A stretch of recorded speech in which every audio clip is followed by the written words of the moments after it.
Oh, what amazing sound we have. Um, I always crouch to start because I'm too afraid to adjust. And I'm going to do the same again. Good evening, everyone, including to those joining us online. And welcome to the Sandra and Carl Elston Ars Poetica reading and conversation featuring essayist, novelist, poet, and butterfly biologist Robert Michael Pyle, who is joining us from Grays River in Southwest Washington. I'm Nick Neely. I'm an assistant professor of English writing here at Eastern, and I direct the Masters in Fine Arts and Creative Writing. As we get started, I'd like to give my thanks in advance to the library for hosting us here in this beautiful space with Mount Emily in the background. And thanks to our audiovisual team, especially Cody in the back for helping us out as usual. Bob is going to treat us with a sampling of his work for about half an hour before I toss some questions his way, and then we'll open it up to you. For those of you in the room or those of you who want to rush down here to the library from your personal computers, books will be for sale afterward with thanks to the EOU bookstore. Robert Michael Pyle is not quite as legendary in the Northwest as Bigfoot, but he's getting pretty close to that. And probably he's heard that line before. As I like to say, there's usually a good deal of truth in a petite cliche. Bob is the author of 30 books and field guides across 51 years now. Starting with a slender book, I bought the last available copy online some months ago, called Watching Washington Butterflies. And I've learned that he took some of these photos for it up at Morgan Lake, just out of town here, while he was staying unexpectedly in La Grande for a stint. Maybe he'll tell us more about that.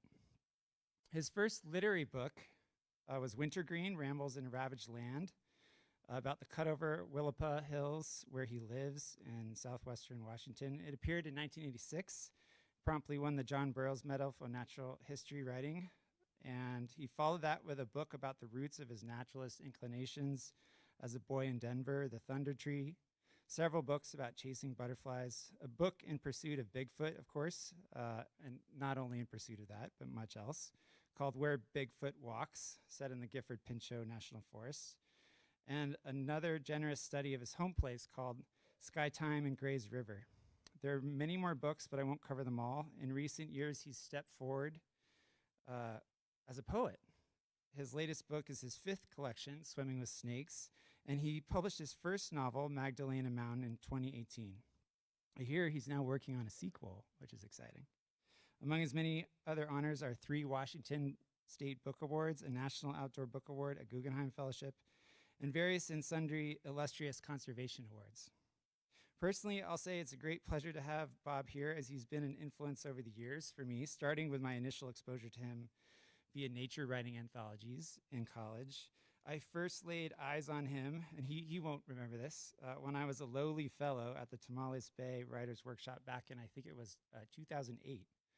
And I didn't have the guts to talk to him then. To a 23-year-old, he was an intimidating big deal with a beard fuller than I could ever imagine. And I think he was wearing a broad-brimmed hat at the time. He exuded an energy and expertise it was clear would be hard to match. When I published my second book, our mutual publisher Counterpoint forwarded me a note that Bob had written to them. When that appeared in my inbox, it was forwarded, it was like a butterfly alighting on my shoulder. The note was complimentary, but he offered a little fact-checking. He mentioned that I'd written of Spanish moss rather than lace lichen, as it truly should be called. And he also pointed out that I'd probably gotten the species of shrike wrong in Central California. Should be loggerhead, not northern. I was mildly embarrassed, but I also thought, if that's all Bob Pyle caught, that's pretty good. I'll take that. Bob, thanks for leading the way for wannabe naturalists like me, and thanks for leading the way in place-based literature. Can't wait to hear you read and to pick your brain for a few minutes after. Bob Pyle.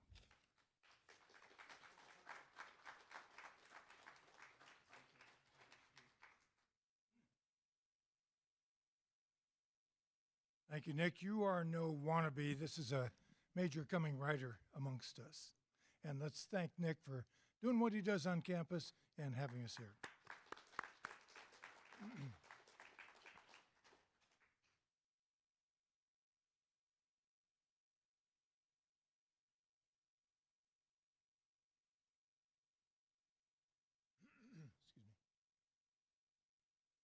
come from the west side. I get dehydrated pretty easy.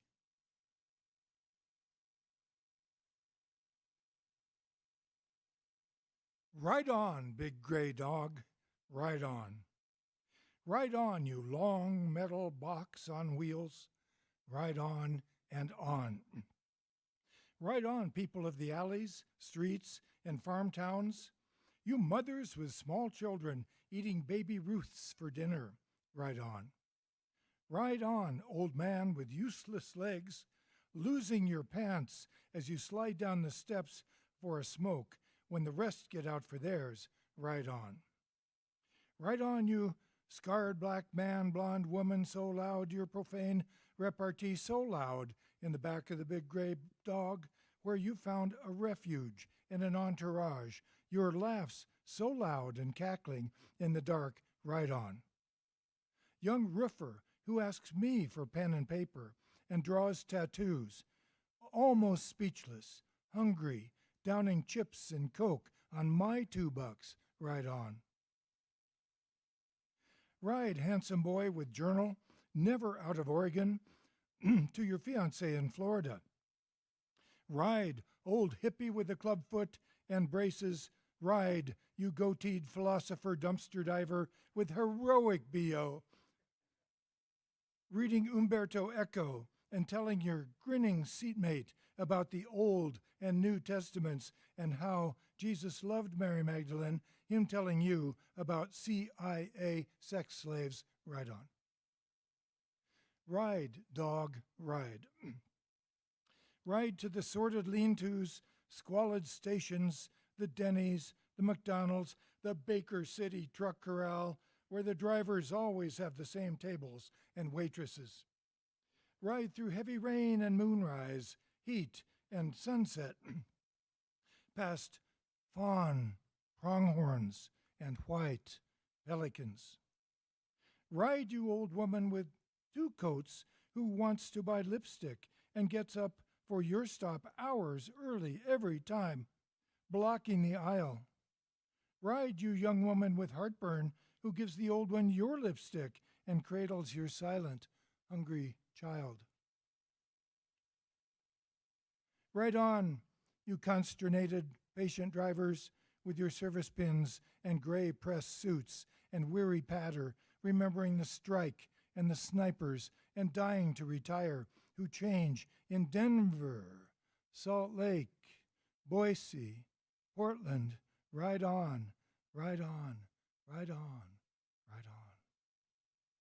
You man with the small girl who slept barefooted and pillowless on the bare, dirty floor in the chaos of the Denver Depot, who holds her now in the back among the loud, coarse, happy riders. Ride on. You young, pretty mother with 2 little boys and dirty pillows going all the way to Michigan. Ride. And you bawling babies heading 3 nights to some other place. Ride on and on. Ride on, you teenage girl in long black velvet gown with tattered hem and no shoes, met by 2 police cars in Ogden, smiling back, waving at your new friends. You people who joke about the drugs you've known and don't have, who rush out at every stop into spontaneous combustion of the drug you do. Ride on. Ride, roofer, ride. Ride, writer. You weepers, laughers, coughers. Ride, all you who ride and ride and ride the big gray dog. Ride on, little Latina, your mother across the aisle, your brother behind, your sweet brown head pressed into my side. Ride on. Thank you. Phoebe and Jamie, I read that for you because it's my only poem with Baker City in it. In fact, I'm going to kind of try to bias the east side in a few poems here, at least with 1 or 2 word mentions, because I'm mostly way downriver.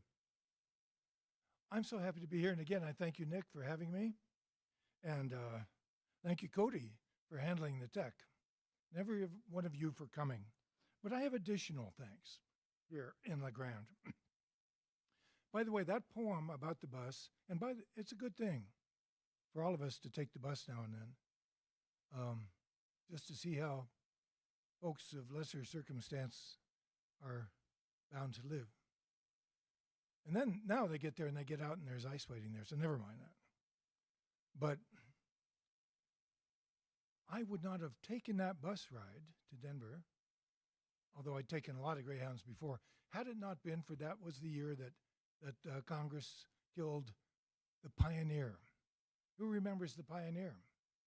The Amtrak train that went from Portland to Ogden, through Pendleton, through LeGrand, and to the beautiful Boise station, which they had just renovated prior to shutting down that route. Now, I'm not going to get into politics, and I don't care what you think about any given individual. But thanks to Amtrak having the first decent budget that it's had in 40 years, they're building new equipment, and they're opening up some new old routes, thanks to a certain former president who loves the trains. And I'm very much hoping the Pioneer is going to come back. Then I'll come to LeGrand more often. Second thing to say is, I stopped in Pendleton today, went into the information center, and I said to the woman behind the desk, that beautiful little train station there, I first rolled into that in 1964 with my mother and my younger brother. We were coming out so I could see the University of Washington, which worked. But that was my first trip here.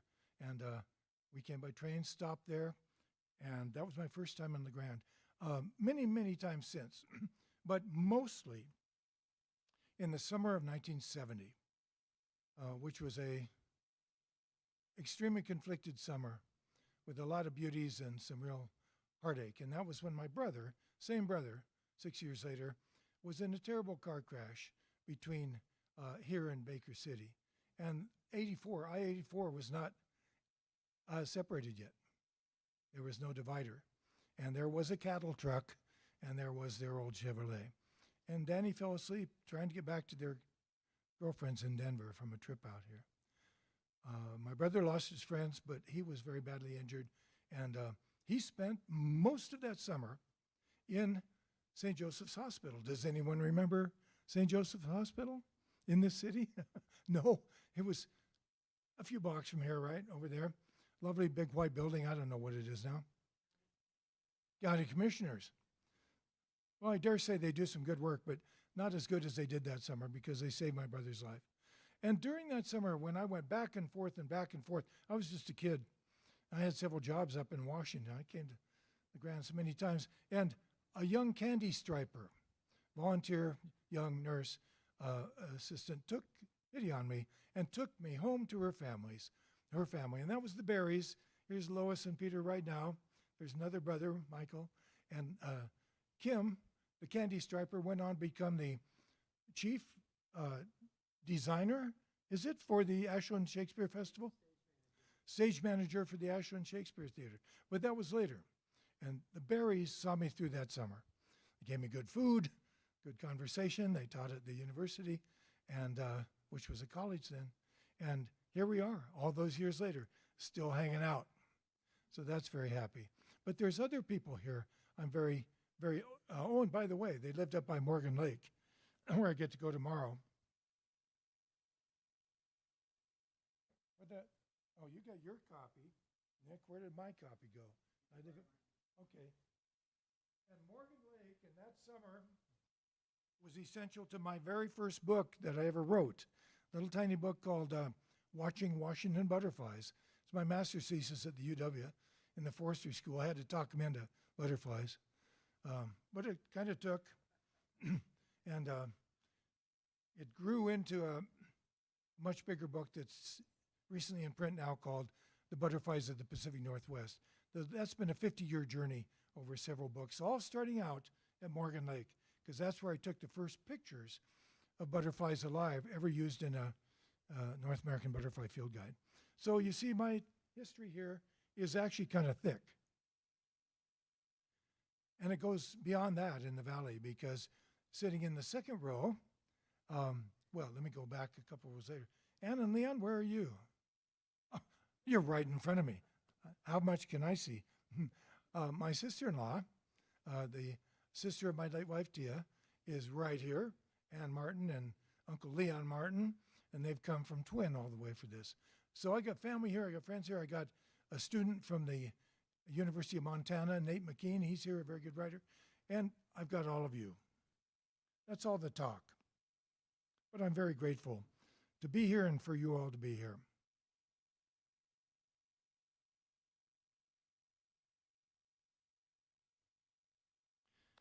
Oh, Nick, there is a little stack of books I left back there on the table.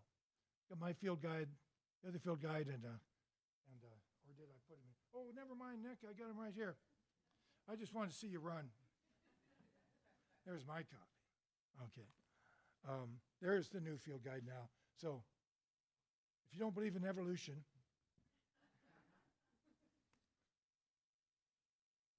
one way or another. I want to start with a poem by my late wife, Tia, and this is for Ann and Leon and Phoebe and Jamie, Ann and Leon's daughter and her husband from Baker City. Tia died 13 years ago, about, I think. And this is a book of her writings that I assembled and published. She turned out to be a very good poet, but very, very modest. And so she was never going to do it. So I pulled her poems and stories together. There she is at 19 at the UW herbarium. We met in 1967 in a mushroom class. And I'm going to read you Tia's first poem in the book, from which its title comes. It's called Reincarnation. The name of the book is All of Me. No, it isn't. It's Part of Me. Part of me. On a warm September afternoon, the thorny arms of berry vines give up their fragrant flesh and drop now musty fruits one by one into the roadside dust and dry grasses. Not to be wasted, these become beetle, slug, rodent, and the very dust itself over time. But some do wait in jars on my cupboard shelf, or tucked beneath frozen crusts, waiting, indeed, to become a part of me. So that's Tia's book, and there are some back there if anybody's interested. She was a wonderful writer. I am going to read tonight a couple of poems from each of my collections. When did we start, Nick? We started about quarter after? 10 past? Okay. So I might go slightly over the half hour, but not too long. These are not long poems, and they are going to lean toward the witty, I hope, especially toward the end, because the first one was heavy. And then afterwards, Nick and I are having a chat, as he said. My first collection of poems was called The Evolution of the Genus Iris. And I'm going to read the title poem of each of these collections, or several of them anyway. So that's the name of this one.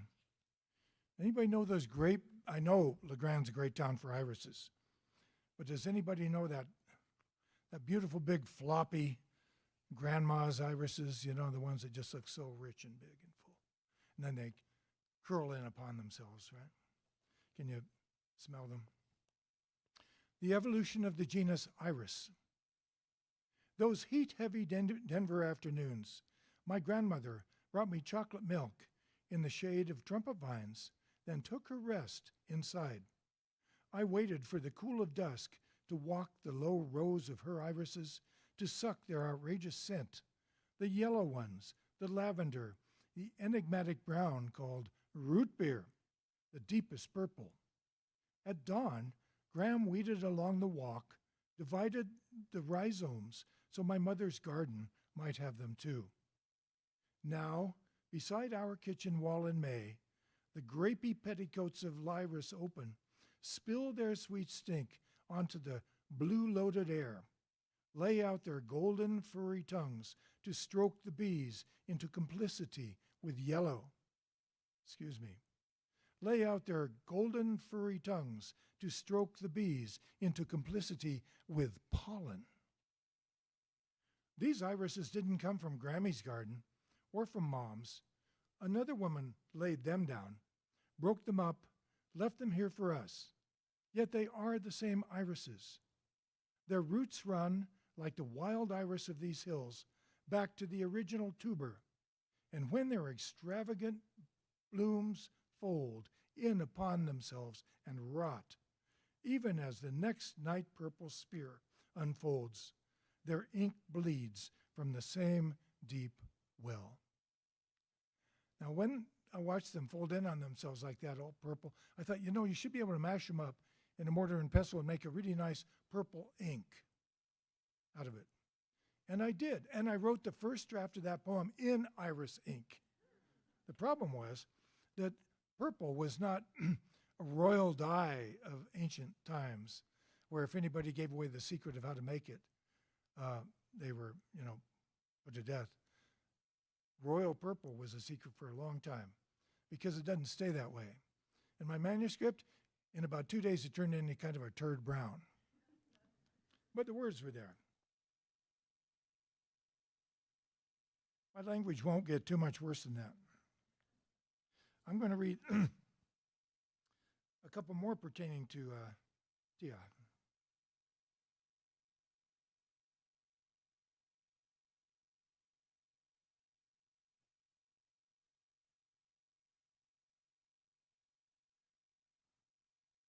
But not yet.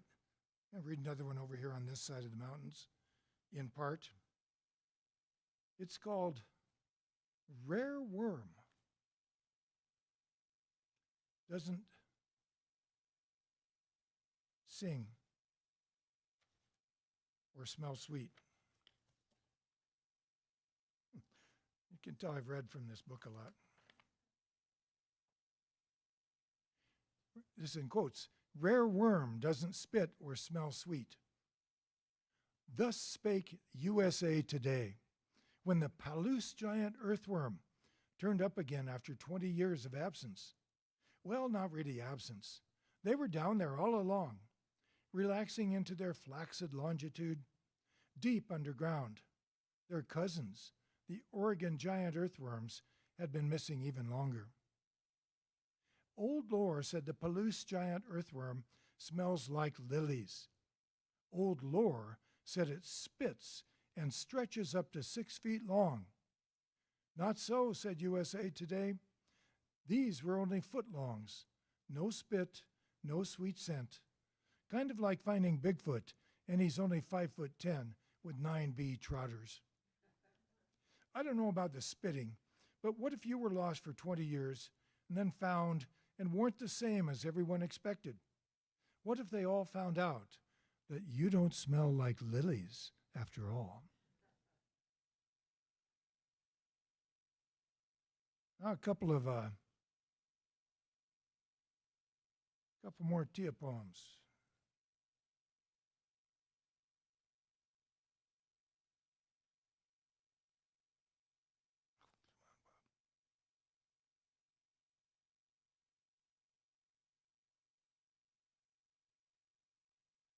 This one, you'd be sitting there and all of a sudden you or someone who's more observant than you, which was always Tia. She had, remember, the best eyes for spotting things of anyone I ever knew. This one wasn't too hard, though. We were sitting in the dining room and I was writing letters, Lois. Lois Berry wrote a wonderful book about handwritten letters. We still struggle to get those to each other. And I was doing that. I was probably writing to you at this time. And Tia looked over across the room at the laundry hanger, and she just started laughing and pointed. This is called Dancing Pants.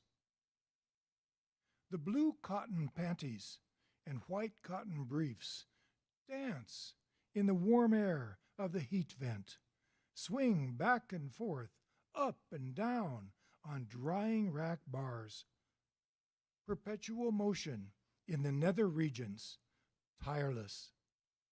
Don't their owners wish their pants would always dance like that at the mere lick of hot breath?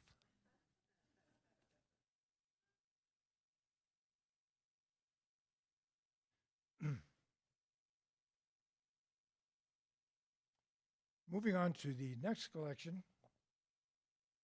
After Iris, was the first one I did after We Lost Tia, and it does contain my grief poems for her, but it's not a book of grief at all. It's a book of celebrating what's left, and we all live in lives of loss and lives of gain, and you know what? There's always things left to live with, to live for. This is called Chinook and Chanterelle. Tia, I told you we met in a mushroom class, and she was the best chanterelle hound in 6 counties. I would not have wanted to be a mushroom, a chanterelle in particular, anywhere near her. So I wrote this for her when she first became ill. This is her print. She was a wonderful printmaker. Take a look later. It's a Chinook salmon and chanterelle mushrooms. These are both prints of hers that were used on the book cover. And this is the poem. Chinook and Chanterelle for Tia. What gifts these are from river and woods. These coral ones, muscled strumpets plucked from the fisher's nets where the shrunken runs still shine. And these golden ones, fluted trumpets pinched from the forest floor where the second growth hemlocks still stand. Surely we are unworthy of such as these. But if enjoyment of succulent flesh is any mitigation, if the tongue's fierce possession of taste can be extenuation, if the way we chew and praise and slurp and swallow and say it, worship this fin and stipe, these silver scales and meaty caps, can sing the hard shimmer in the stream, can cry the soft glimmer on the mossy floor, can save us. If these gestures make any difference whatsoever, well, then maybe we deserve them after all. I know she did my favorite thing when she'd come in from the woods with big baskets of chanterelles. Still life, also for Tia. On the kitchen windowsill, bleeding hearts spring from a vase. The big garden ones like pink puffed up pigtails around their clitoral white centers. The smaller wild ones in deeper rows, all pendant from arcing pedicels. Different leaves to either side, fingered fine or coarser in measure to their blooms. Dicentra, 2 parts around the intricate middle. Pollinated within, they never quite open, just spread, balloon, reflex, collapse, and drop, like old hearts everywhere. Above and beyond, 2 broad green veins embrace a flight of white coral bells upon a slender stalk. Lilies of the valley, designed to break with their unbearable scent every tame and wild heart, even before they fall. And one final short one from Chinook and Chanterelle. And I think some of you might be able to relate to this. It's not just about keys, wallets. It's called The Room of Lost Items. What if you opened a door and there was a room with everything you'd ever lost? The paper flowers you made for your mother that blew away in the snow. All the jackets you left on buses. That scab. The bats alone, the hats alone would fill a long shelf. The heather purple deerstalker, the 3X beaver Stetson Smoky, the Haas Cartwright 10-gallon that badly needed losing. Remember that beautiful scarf left in the lecture hall? The binoculars that were part of your body for 40 years? The wallets, the gloves, all those things you promised not to lose. And then you walk through this door, and they're all here. Oh, the joy, that special sock, that kitten, those keys. But wait, there are people in here too, and versions of your heart in several shapes and states. And the deal is, you have to take them all. I'm only going to read one from the third collection. I'm narrowing on down now.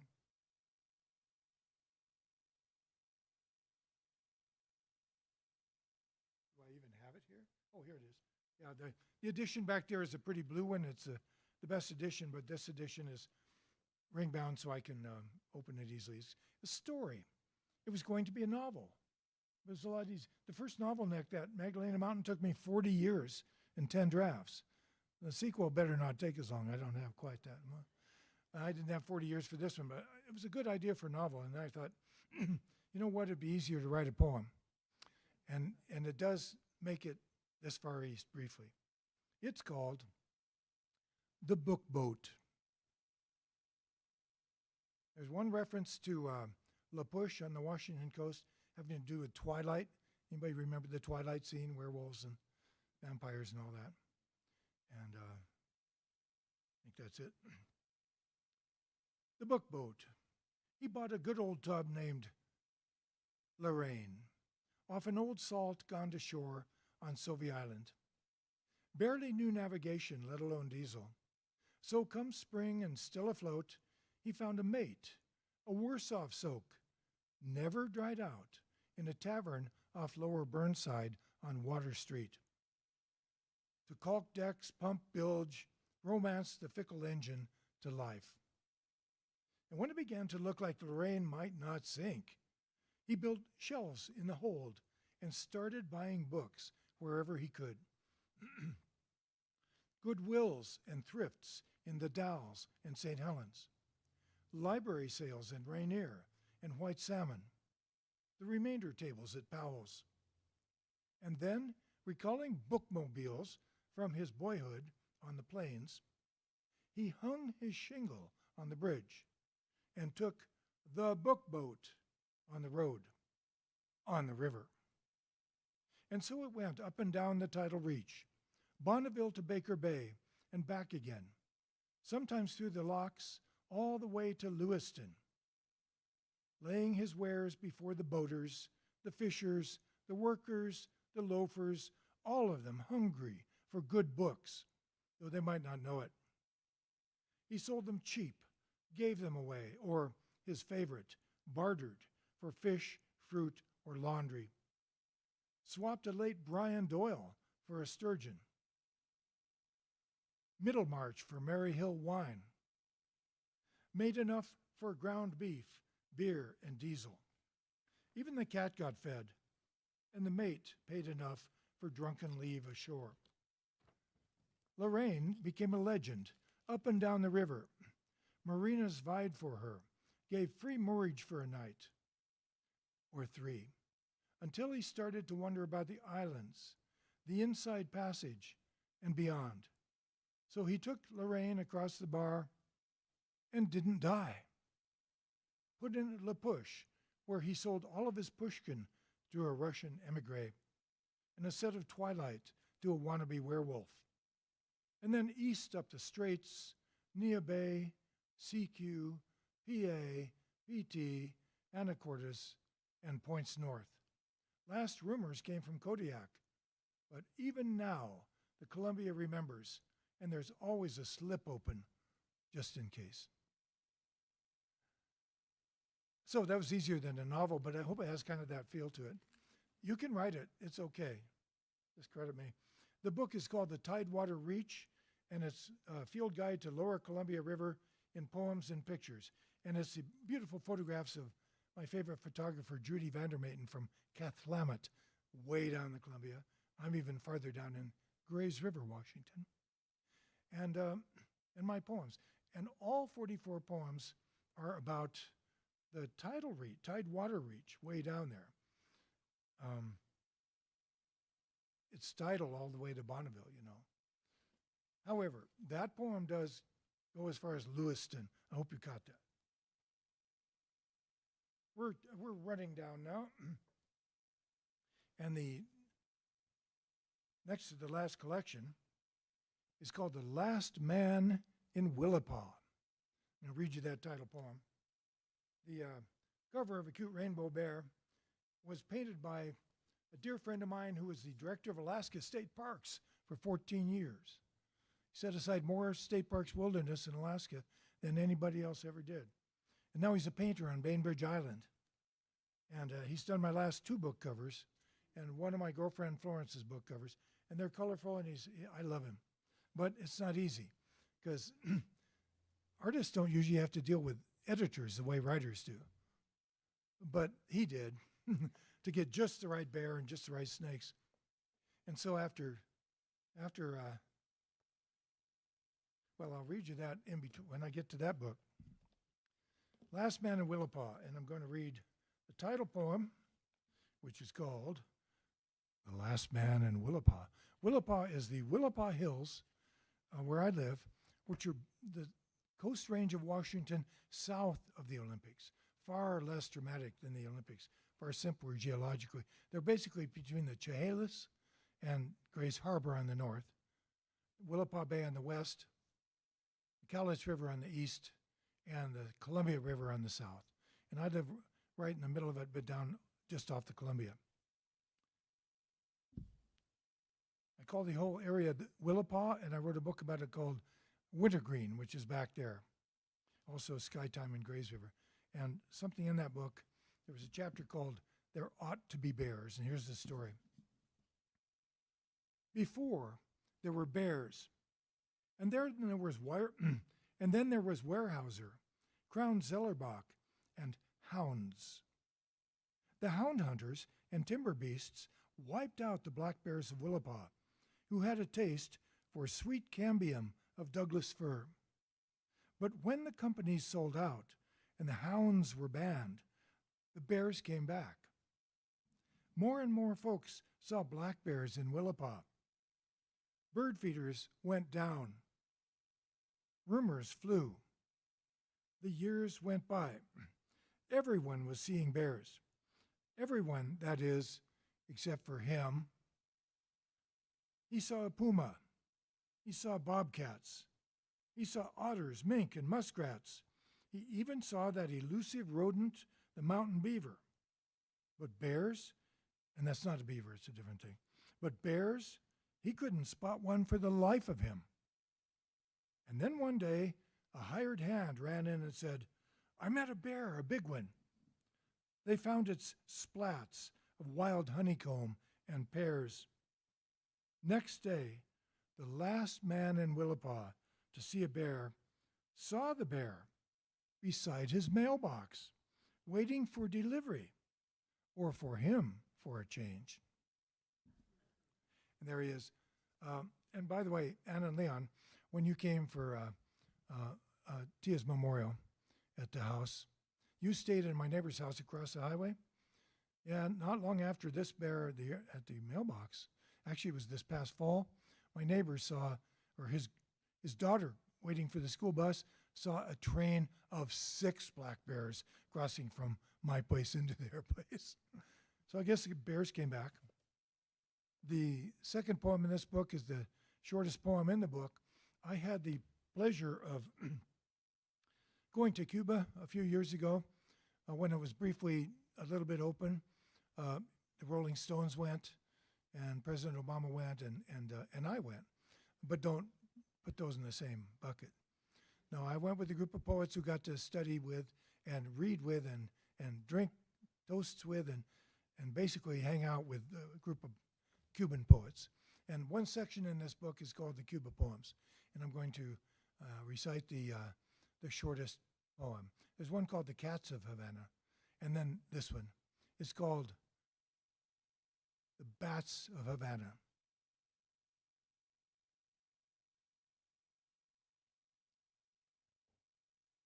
I know it. The bats of Havana streaked past my shoulder, leaving rumors of gauze and ink. You see, I try to recite the shortest poem in the world, and I still screw it up. It's Bats of Havana streak past my shoulder, leaving rumors of ink and gauze. There you go. I've got one shorter poem I wrote for my new collection I'm working on. I will probably not get shorter than that. The name of the poem, it came from this spring on a beautiful spring day in April in a quiet valley. And the poem is called Leaf Blowers in April. Some people should just be shot. I don't really mean it, kids. Not too much. And then I'm going to go out from this collection and come into my ending with the last one's in here, the next one. This is called, and this is another one. I think some of you who like books, or you wouldn't be here, except that you have to be because you're my friends. It's called Library of Libraries, and how apt that it should be in a library. Oh boy, Lois, I know you can relate to this. Library of Libraries. He and I were talking about our personal libraries, how we had assembled them and cared for them and played with them and loved them, and what the hell are we going to do with them anyway? This isn't a rare thing for readers. Whether on a single shelf or in their own annex, we gather our printed goods and celebrate them with every muse and every sense.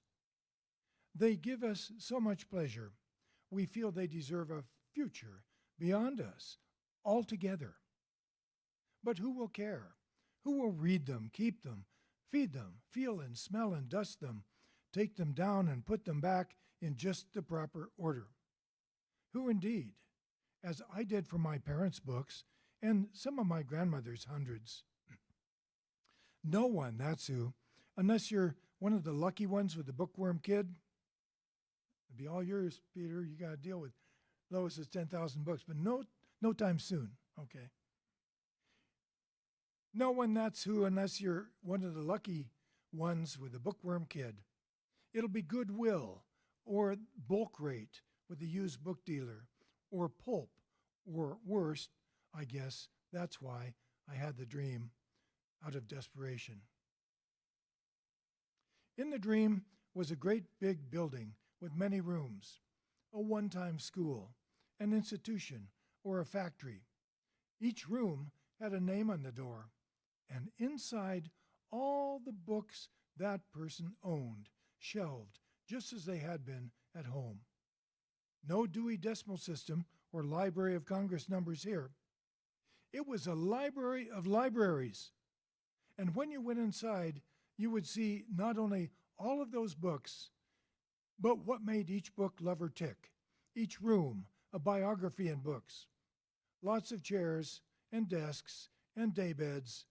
You could stay for the day, for the night, for a week, or forever. We could do it. There are lots of empty buildings. We just need a few grand and a truck. Let's do it. I'm going to finish with a couple little ones from my new book, Swimming with Snakes. I've been touring with this spring with a poet friend from Astoria. Our books were published together by Watershed Press in Seattle. And by the way, back on the table to the right of the books are my business card, also that for the Xerces Society, postcards for this book with the pretty bear picture. You can have one of those, and a bookmark with this one on it. So take all of those. But Jim and I toured together for these books, went to a few places. And we called it, his book is called Touch Wood. It's a book of tree poems. So we alternately called it our Snakewood Tour or our Wood Snake Tour. And this is the latest visit on my Snakewood Tour. I'm going to read you a little set of dream poems, just two, that blend into a little set of, that I call my pastry suite. And that's just two, too, except one of them is in both of them. So just three little poems. Because this book is called Swimming with Snakes. Oh, in the interest of time, I won't. Yes, I will. It's not long. It's really not long. And it takes place closest of all to any poem in the book to here. You'll know the Joseph Canyon, east of Flora and Troy, and up a little north of there is Joseph Creek. Swimming with snakes. Most of the snakes we see are dead, flat in the road, or maybe just the head clipped by a tire, like the turquoise-bellied beauty of a garter on my mail walk today, or the many black-tailed rattlesnakes that night between Hachita and El Paso, most long backs broken, a few of them whole and alive, so alive as I scurried them off the road with a Border Patrol agent. And often, when we do spot a wild snake, it's so quick. No time to enjoy its fluid slither. Like that really big western diamondback I nearly trod on in the shade of a New Mexican cedar. We did that old evolutionary dance as it rattled, and I leaped, launching in one direction as it coiled deeper into the other. Which is why it was so sweet to see, wading out of Joseph Creek, that swirly little snake swimming past my ankles. Together we climbed the pebble beach, then basked companionably, the snake between my feet. I took its brown reticulation for a gopher snake until I saw the viper head and two tiny rattles, a third just growing in. Both of us warm and dry in the sun, the snake between my feet. We parted amicably, never to forget, on my part, that chummy swirl together through Joseph Creek that day. So, right here in your backyard, the beginning of the dream sequence. The book is subtitled Encounters with the Actual World. And there are about 100 poems and short prose pieces all about encounters of mine with animals, plants, and the animals include human beings. So the people poems too. But this one came from a dream, as a couple poems in the book did, because that's an encounter too. I had a great dream in the Umatilla truck stop a few hours ago on my way here. Rest stop. Okay, the first dream poem is called My Erotic Dreams.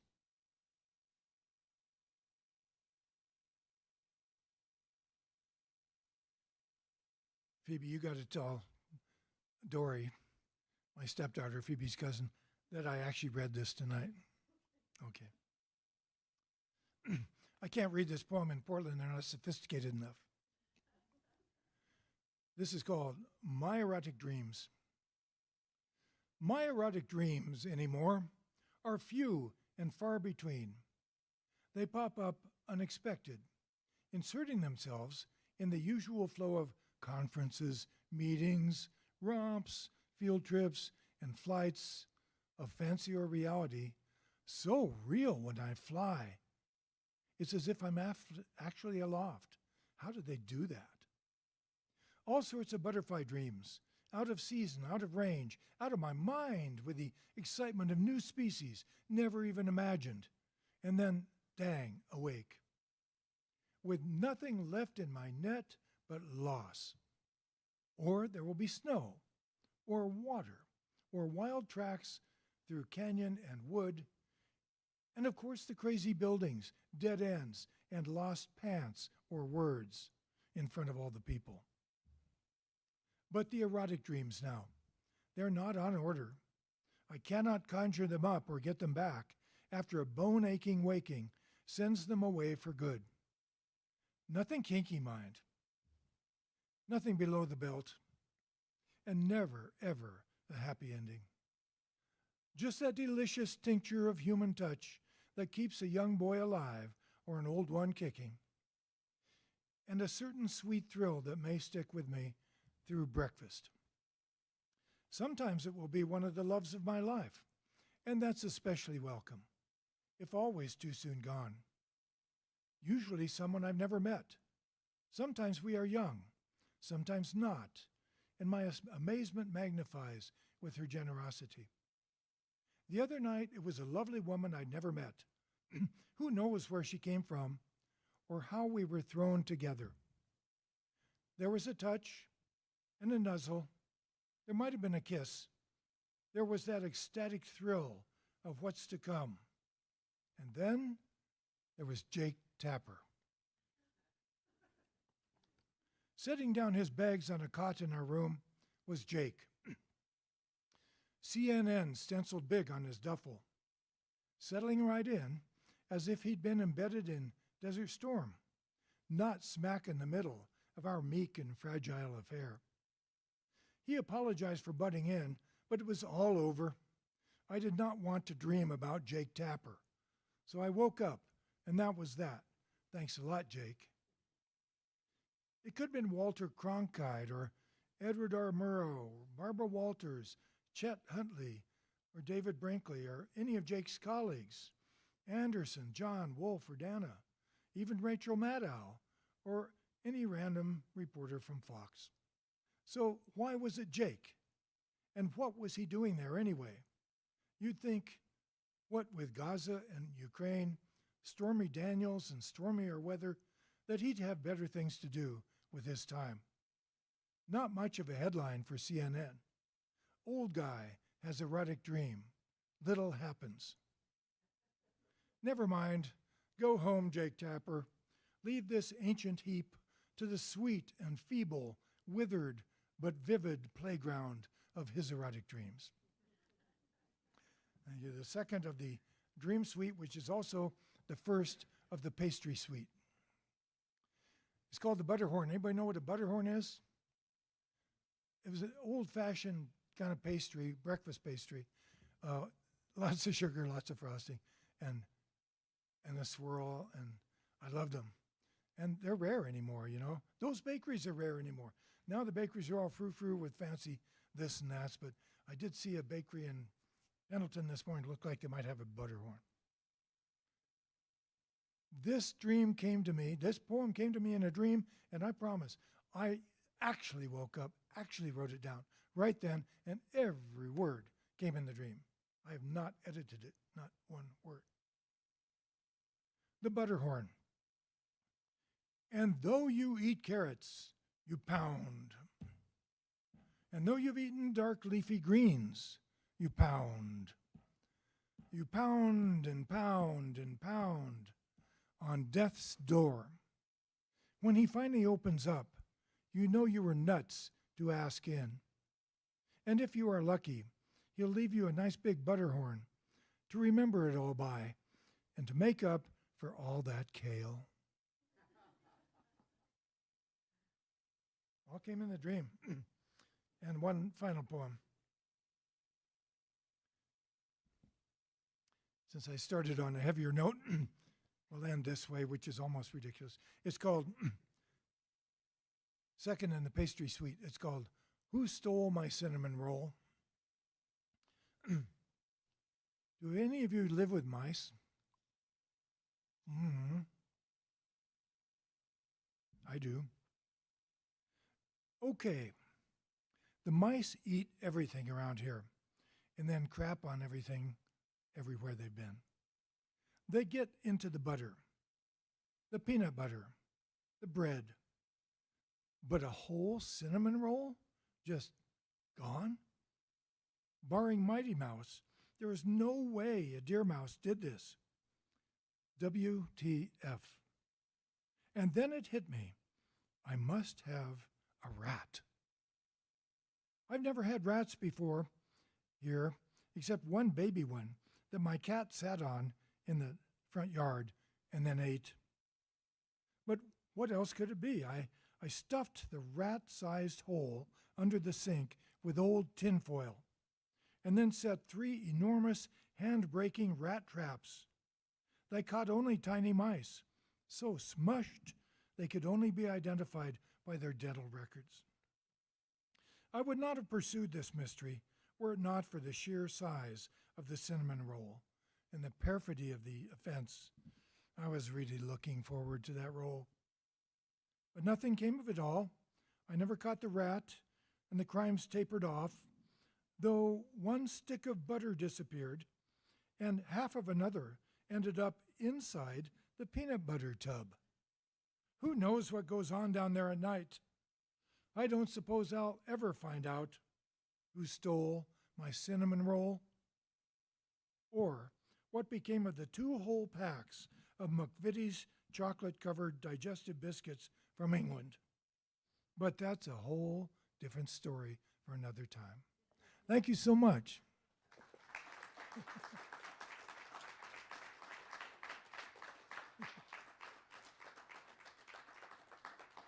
Thank you. You're very kind. I went a little bit over, Nick.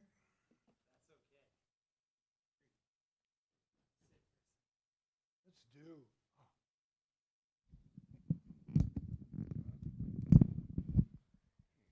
me just up my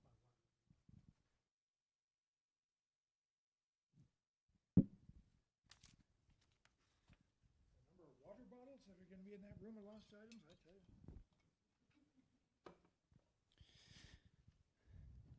Thanks, Bob. I'm sorry about that cinnamon roll. Yeah, me too. That's just not right. Maybe my kids wouldn't. My kids especially would have it out for that rat. There's a great... They wouldn't steal it. No, they would never do that themselves. There's a great passage in Sky Time at Gray's River where Bob discovers a wood rat, which is different, of course, nest. And over the course of pages, he very carefully dissects it and surveys the whole thing. And there's just an incredible amount of human objects and materials that are found in it. And it reminded me of your poem where the lost things are found in the room, because all these things you thought were lost were just in the wood rat's nest. You know what? That's never occurred to me, Nick. That connection between those 2 poems, you're absolutely right. Wood rats are another name for pack rats. And surely some of you have had pack rats if you have older houses. I know you have a lazy bee. But pack rats, they're wonderful, smart, pretty animals, really. But they gather shiny objects and they stuff them away. And I'm telling you, this wood rat nest was enormous. And it took me better part of a day with a mask on, and it was hot up there. And some of the things I found. My father's missing fishing lures. Yeah, That was the best single one. it's really great. And you stick with it, you know, you don't let anything from the nest slip away. The whole litany of that is in the book, Sky Time in Gray's River, which is a love song to the valley I live in. The wood rats, or the rats, the wood rat, the pack rat, seems like a good figure for the poet in many ways. Would you agree? Yes. Yes, I do there. What do? We gather shiny objects and we try to, and not just poetry, but also in fiction and prose, that is nonfiction prose essay. You're a wonderful essayist, Nick. And your Coast Range is just full of one shiny thing after another. They're not all shiny, but they're things that catch our eyes. It's about allowing yourself to be taken by the things around you. Mm. You too, in all your books. Thank you. I'd never, I just cast myself as a wood rat unintentionally. Let's talk about poetry.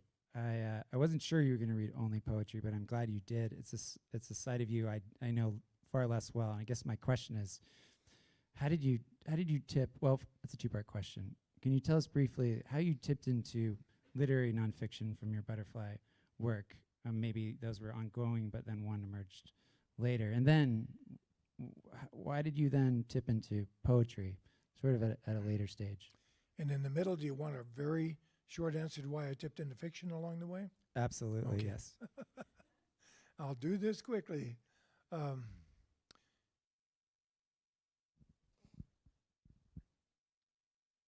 say something else about what you said. Now it's gone. Okay. Oh, I know. I didn't read prose tonight because it's too hard at a reading. It asks a lot of the audience because it goes on, Better read, probably. Although, if you pick it well, it can be a good reading. But we wanted to save time for doing this. which we wouldn't be doing if I'd read some prose pieces. There's a prose piece in the Snake book about feeding a bat, taken from a longer essay, that I dearly love. I'll come back sometime and read that. Or the butterfly lovemaking scene. This is Butterfly, real love, in Magdalena Mountain, the novel. Well, Nick, the first things I wrote really were about butterflies in Colorado growing up.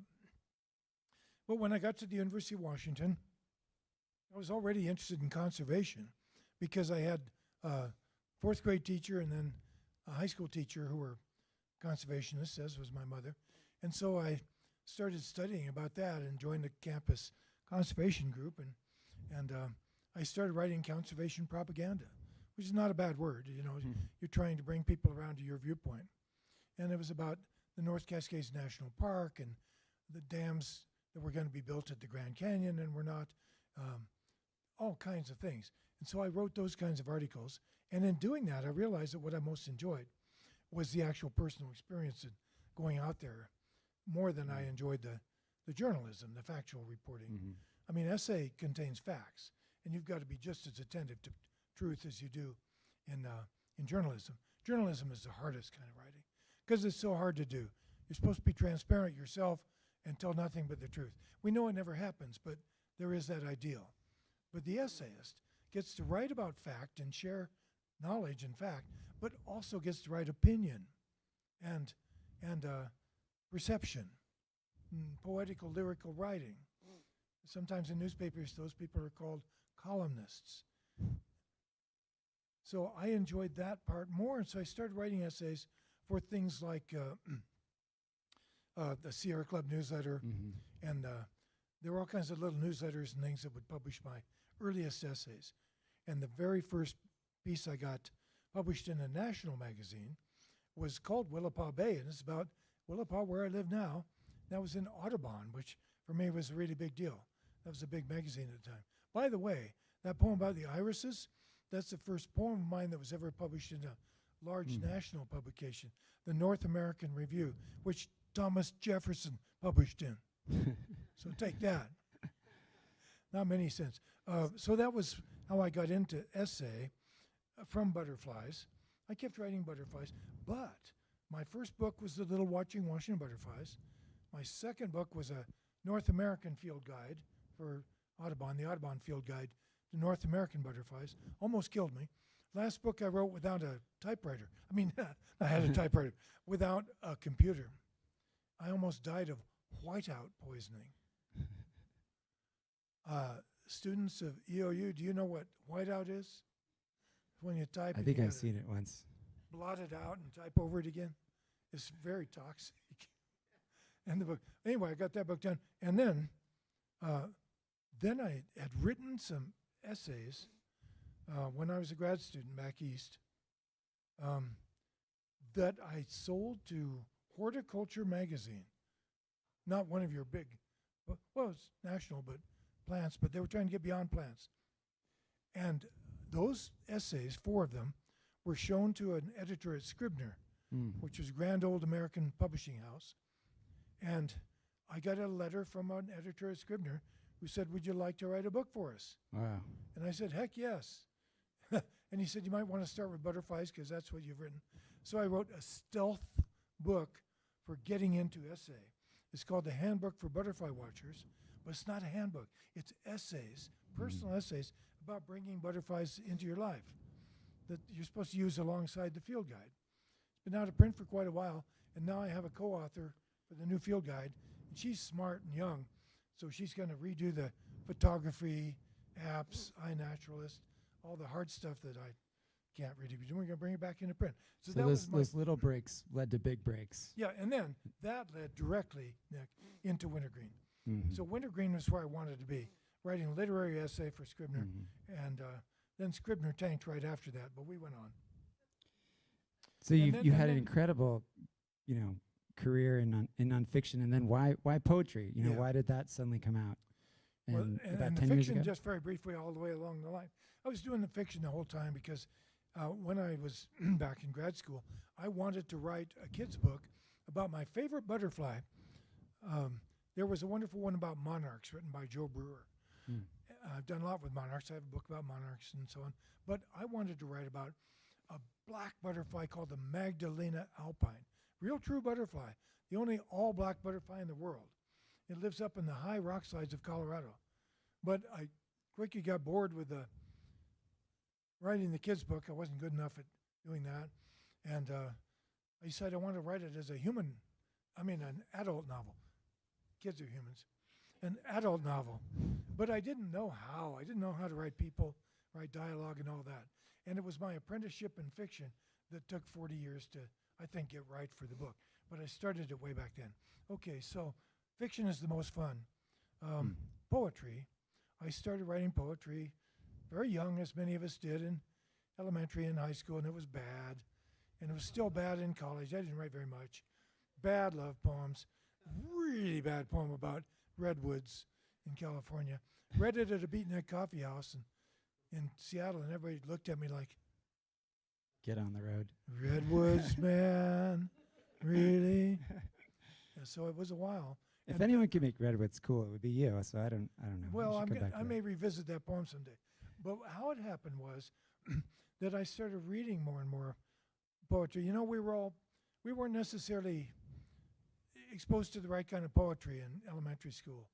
I mean, it was good poetry, but it was not of our time and our experience. As I started reading more poetry that was of my experience. And then I got to travel in something called the Forgotten Language Tour, which was a barnstorming tour around the country with a number of writers for Orion magazine. And some of them were essayists like me, some were fiction writers, and some were poets. And there were wonderful poets like Allison Deming and Patty Ann Rogers and major poets. But we all wrote about, you could call it nature writing in the broad sense, but then everything is nature writing because everything is nature. Well said. You know, all writing is environmental writing. All writing is nature writing. It's just some is more informed by other plants and animals besides strictly us. If it's just about us, it's still nature writing. It's just that there's only one species. So, but you could call these people all nature writers and people because they wrote place-based writing, writing about a place and with animals and plants in it and people. And it was such a great experience. And I listened, Nick, to these excellent poets every night. And I started writing more envious. myself and thinking I could maybe do that. And I wrote a lot of bad poems, but they started getting a little better. And the first poem I ever dared to read on one of those tours, nobody knew I was going to read it because I wasn't the poet on the tour. I was necessary. But I read it, that Greyhound poem that I started out with. I read that in Austin one night at the Lady Bird Johnson Garden place. And it went from there. Well, you're quite the poet now, and I know you have more in you. Well, thank you. I have one more question, and then we'll open it up.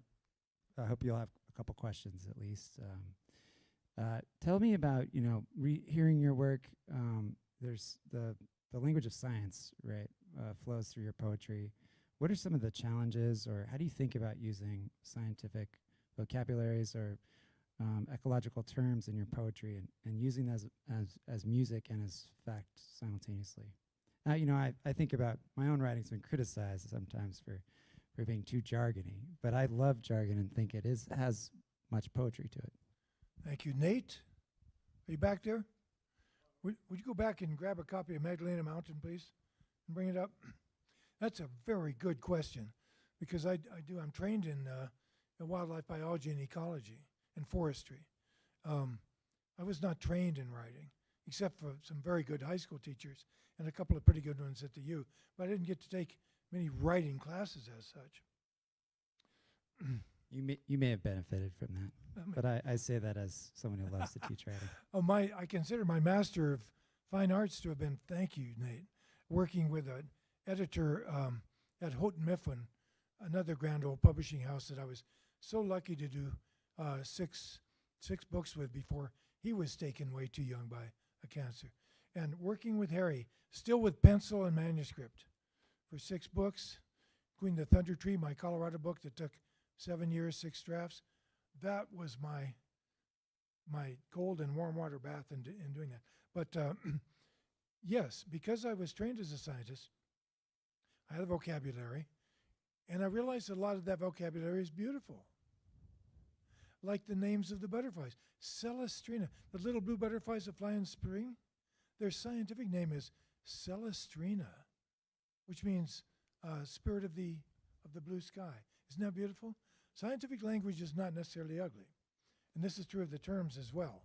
So I took it as a challenge, Nick, to try to incorporate, because I respect the intelligence of my readers and their curiosity.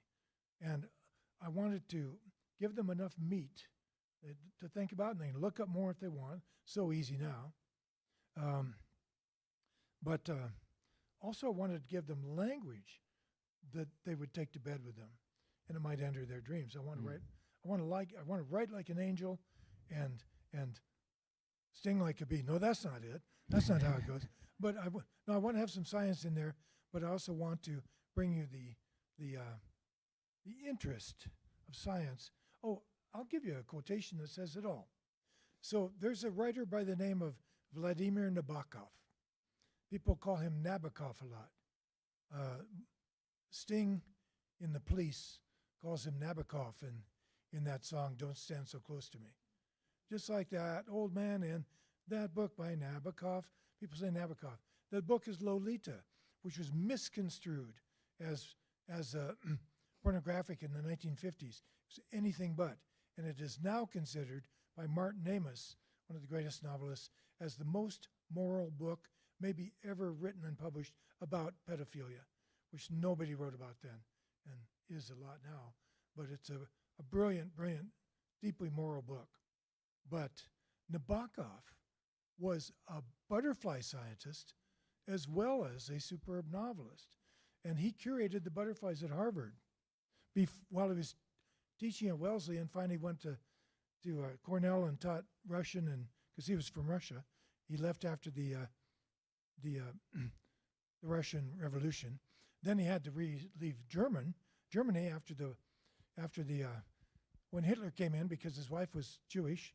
They finally settled in at Cornell, and after he wrote Lolita, then the rest of his life was devoted to literature. But for a number of years, he did major butterfly science. And I had the extreme, big job, but also honor to compile and edit a great big doorstopper of a book called Nabokov's Butterflies with his biographer, Brian Boyd of New Zealand, who did a big 2-part biography for Princeton. And we brought together all of his butterfly writing, and from his scientific papers, from his essays, from his poems, his novels, a lot of butterfly writing in Lolita, and his essays. And what I found is that his scientific language, in a very approachable way, permeates his literary writing, and vice versa. He was one of the last notable scientists to get away with writing metaphor and lyrical language in scientific refereed papers. Nobody can do that anymore. But the editors had the genius to let him do it. And so Nabokov, and I never got to meet him. I did correspond once with his wife. But he said in an interview, to your very question, he said, I'm less afraid of putting science in my poetry, and by that he meant poetry, fiction, essay, than I am in not putting enough science in my poetry. And he said, does there not exist a high ridge, picture Mount Emily, where the mountainside of scientific knowledge meets the opposite slope of artistic imagination? It's like the left and right brain thing, you know. And he said, yeah, we're not that limited. We don't have to have just one arrow in our quiver. That's the way I put it. He didn't say that. But he said, yes, that high ridge exists. And he walked that high ridge. So his science is there, and his science is in the poetry, and his poetry's in the science. And that's what I have to say about that. You walk that ridge through all My your work, ambition is to walk that ridge. In fact, I have a book, but I couldn't find it in my car. It's called Walking the High Ridge. And I took the title of that from Nabokov's line. I try to walk that ridge in my life. while we take a question, I'm going to try to find one sentence in here that does what you're asking about. If that's what you please got, do. Nick. Anyone have a question for Bob while he searches for the magical sentence? And tries not to spill his water. Come on, we didn't deliver the sum total of human knowledge. Gravity's taking over up here. Nate, in the funk, retrospect, if you don't have a question. Do I correctly remember, was there something when you first turned to writing? Maybe it was those first 4 essays or something, that wasn't there the need for a car repair involved? Or did you like negotiate for more? Didn't they want 1 article and you were like, how about 4? Or something like that? I thought. Good question. Good memory. You still get an A. He's a professor now himself. Absolutely. Those essays that coming into Scribner came about because I was a grad student. Sorry. I was a grad student at Yale, actually. I never would have got in as an undergraduate. But I had a friend there who's a faculty member who had a joint appointment in biology and forestry. I had a forestry degree from the UW, and so he got me in that way, and that's how I got to work with him in biology. I never would have got in. And he was supposed to give a lecture, Charles Remington. He's a character in this book under the name George Winchester. And he was dumb. He was supposed to give a lecture in Boston, where you've just been, for the American Academy of Arts and Sciences. And he was busy. So he said, Bob, you go up and give that lecture. And I said, what am I going to talk about? The theme of the panel was wildlife in the year 2001. This was in 1975, 50 years ago. And I had just witnessed, in the years leading up to that, my first extinctions, not of whole species, but of local butterflies around Denver. Some of my favorite butterflies were, their colonies were, replaced by housing and shopping centers, and we all know the story. And they were the only ones in the whole area. I knew it well. They were local extinctions. And one of them, by the way, was my own junior high school on top of my Olympia marble wing field. So I threw the discus where I used to catch butterflies. And it's all paradoxical. But I came up with an idea there that I flesh out in that book, The Thunder Tree, called The Extinction of Experience. And I realized that what happens is when common things become extinct locally, and so we no longer see them, like robins in town, well, they might as well be extinct in the world, as far as we're concerned, if we don't see them in some ways, not really. I call that our radius of reach. And if we lose common stuff around us in our radius of reach, well, we don't care as much, do we? Because we care about what we see. We love what we see, and we don't conserve things if we don't care about them. You all know that. And so loss begets loss and becomes this cycle. So I got this idea, and I wrote it up, and that's the talk I gave in Boston. Yeah, so the cat comes up to me afterwards, editor there, later became the editor at Smithsonian. And he said, I liked your talk. He said, can I publish that essay in horticulture? I'm trying to broaden the magazine. And I said, sure. He said, I'll give you $200. And I said, sure. But I got 3 other essays, and they're all good, and I haven't placed them yet.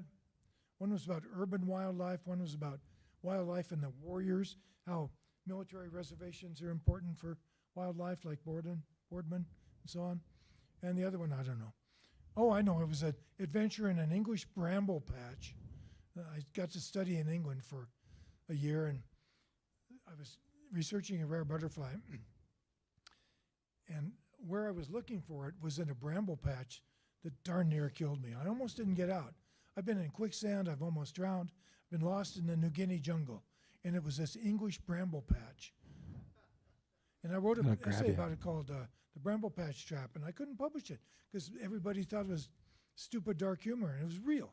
So I said, okay, Mr. Trockman, you can have that essay, but you got to publish all 4 essays and give me $200 each and pay me in advance because I got to buy this Volkswagen bus in Marlboro, Vermont for $800 to get all my stuff back to Denver.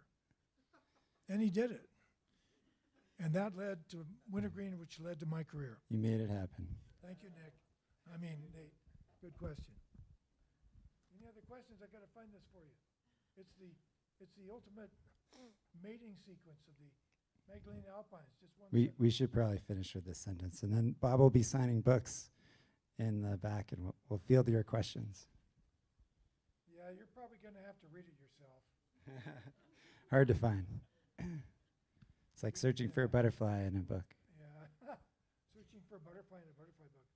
Anyway, what happens is this butterfly is the black butterfly whose life I tell along with the story of the people in the book.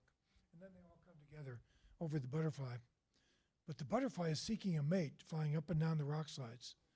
And it has all kinds of adventures with birds and spiders and butterfly collector and so on. But it gets away. And it finally finds a female. And yes, they mate.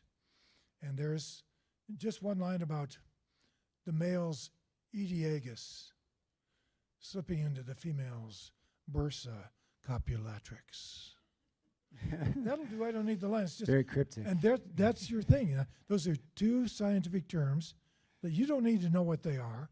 You can figure it out from context, right? And any unfamiliar word you ever use in writing, it ought to be able to be clear enough to the reader in context. And then you can go look it up if you want. But don't give them a big speed bump with some weird word. But when you read that, you know what's happening. But aren't they beautiful words? The Aedeagus and the bursa copulatrix, which means the purse of love. Thank you very much. Thank you, Bob. It's fantastic. Thanks again.